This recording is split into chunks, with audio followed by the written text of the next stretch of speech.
Index funds or ETFs? Which one's better? Kerja keras boleh, tapi jangan lupa berinvestasi. To win so much, you may even get tired of winning, and you'll say, please, please, it's too much winning.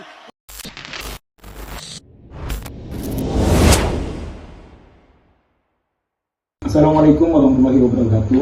Perkenalkan, nama saya Nur Fikri dari Prodi HES semester 7. Dalam mata kuliah Fatwa Dewan Syariah Nasional atau DSN pada pelajaran atau mata kuliah dengan pengampu dosen yakni Pak Irsyad. Pada tugas kali ini saya ingin menjelaskan tentang salah satu fatwa DSN yang dengan konteks masalah real yang ada di masyarakat. Pada kali ini saya membawakan fatwa DSN nomor 154 tahun 2023 mengenai ETF, Exchange Traded Funds. Nah, ini hampir sama seperti reksadana.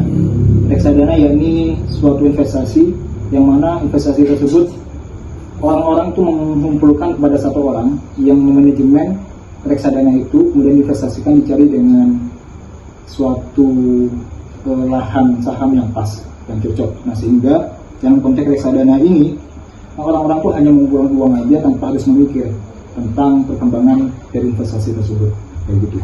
Nah, pada permasalahan tersebut ternyata terdapat ketidakpercayaan masyarakat terhadap reksadana ini.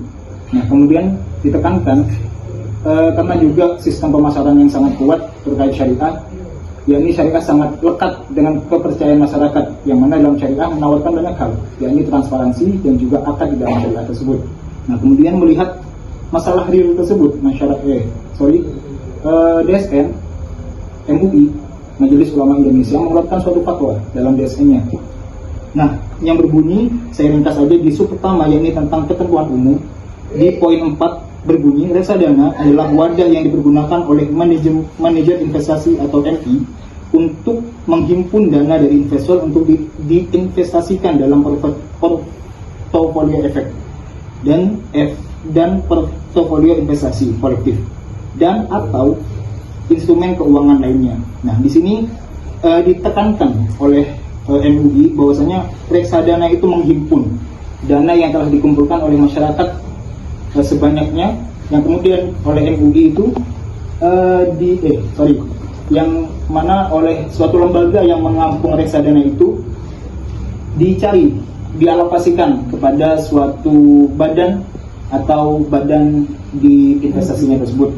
Seperti itulah. Nah, di poin 19 sampai 22 di ketentuan umum juga di sub pertama ini ditekankan oleh MUI terkait riba, gharar, maisir dan darar. Nah, yang mana keempat hukum atau keempat poin tadi itu ditegaskan bahwasanya hal itu sangat bertolak belakang dengan prinsip syariah. Nah, kemudian di poin 23 dan 25 MUI itu menjelaskan yakni wa'ad dan juga ijarah. Nah, yang mana wa'ad dan ijarah itu adalah suatu unsur yang harus ada di dalam syariah.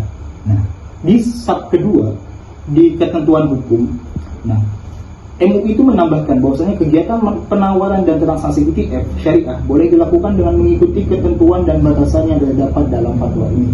Nah, jadi MUI dalam fatwa DSN-nya menetapkan bahwasanya reksadana apabila ingin mengampung kepada atau menambahkan kata syariah di dalamnya harus menyelesaikan pada prinsip-prinsip syariah yang ada, yang mana di dalam poin 19 sampai 22 harus sampai tidak ada nilai riba, gharar, maisir dan juga darar. Nah, yang harus ada juga yakni di poin 23 sampai 25 yakni wa'ad dan ijarah. Seperti itu, teman-teman.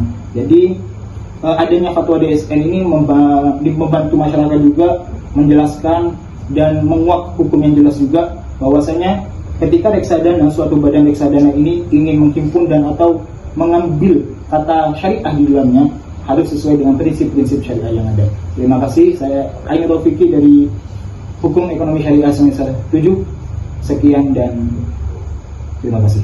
Assalamualaikum warahmatullahi wabarakatuh. Assalamualaikum.